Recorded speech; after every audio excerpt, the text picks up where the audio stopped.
Herkese merhabalar, ben Huri. Hurimetek Mutfak'ta kanalıma mutfağıma hoş geldiniz. Nohutlu, tavuklu, tane tane pilav tarifi vermek istiyorum. Tarifimize tavuğumuzu haşlayarak hemen başlayalım.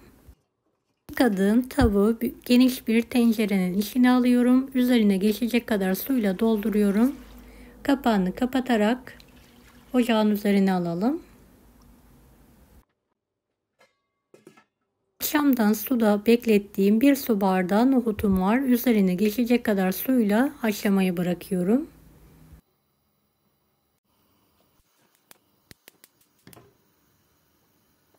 Evet, kapağını kapatalım ve haşlayalım.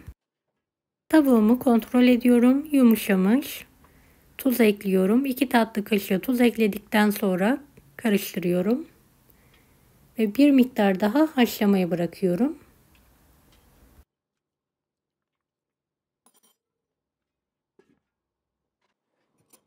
Evet, nohutumu da kontrol ediyorum. Yumuşamış. Pirincimizi ıslatalım. Baldo pirinç kullandım. 1,5 su bardağına yakın pirincimi geniş bir kabın içine alıyorum. Üzerine geçecek kadar soğuk su ilavesi yaparak 15-20 dakika bekletiyorum. Pilavımızın suyu 2 su bardağı su. Fazla tavuk suyu ekliyorum ve kaynatmaya bırakıyorum. Pirincimizin nişastası gidene kadar yıkıyorum ve suyunu süzüyorum.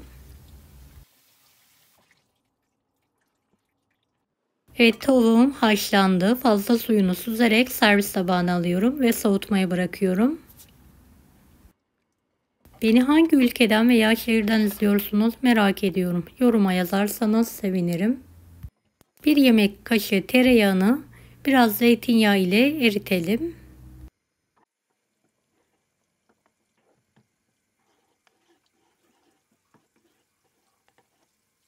Evet, yağımız eridi. Üzerine suyunu süzdüğüm pirinci ekliyorum. Pirinç topak olana kadar kavuralım.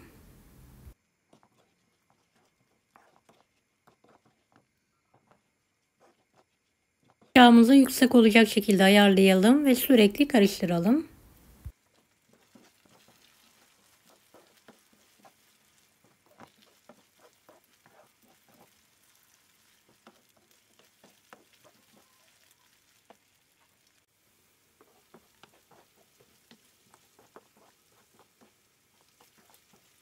Evet, kavururken 1 tatlı kaşığı tuz ilavesi yapalım. Gördüğünüz gibi pirincim topak olmaya başladı.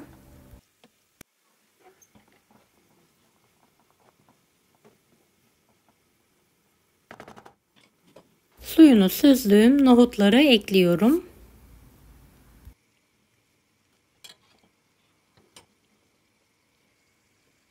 Kaynattığım suyu da ilave ediyorum. Üzerine geçecek kadar su olması yeterli olacaktır.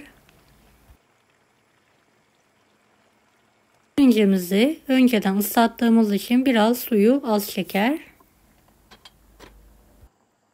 Kapağını kapatalım. Şöyle 1-2 dakika fokur fokur kaynatalım. Daha sonra ocağımızı orta olacak şekilde ayarlayalım ve suyu bitene kadar pişirelim.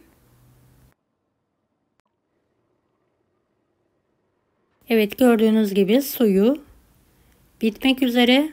Tamamen bittikten sonra altını kapatıyorum. Evet, tavuğumu didikliyorum. Derisini bir kenara alarak ayırıyorum. Lokum gibi haşlanmış. Kemikleri hemen ayrılıyor.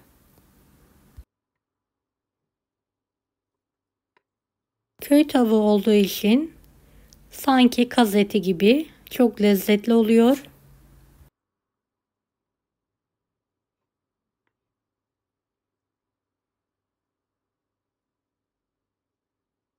Evet, tavuklarımızı çok ince olacak şekilde didikliyorum.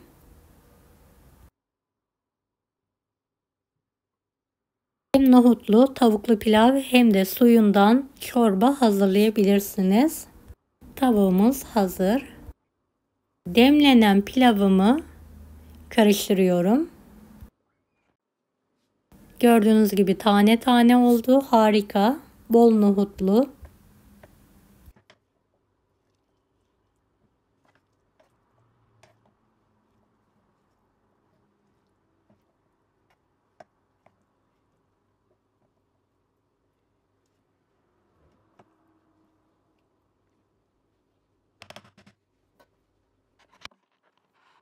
Evet, sizler için servise hazırlıyorum. Kasenin altına bolca tavuk eti, üzerine de nohutlu pilav ekliyorum.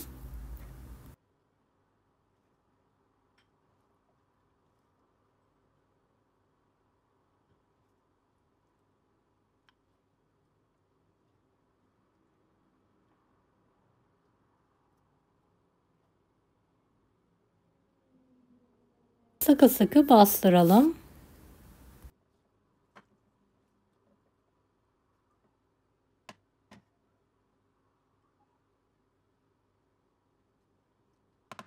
Servis tabağına ters çevirelim. Tane tane nohutlu pilavımız yemeğe hazır.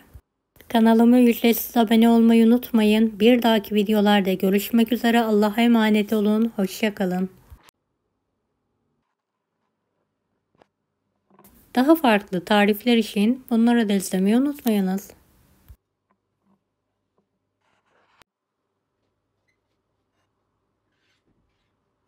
Kolay gelsin herkese.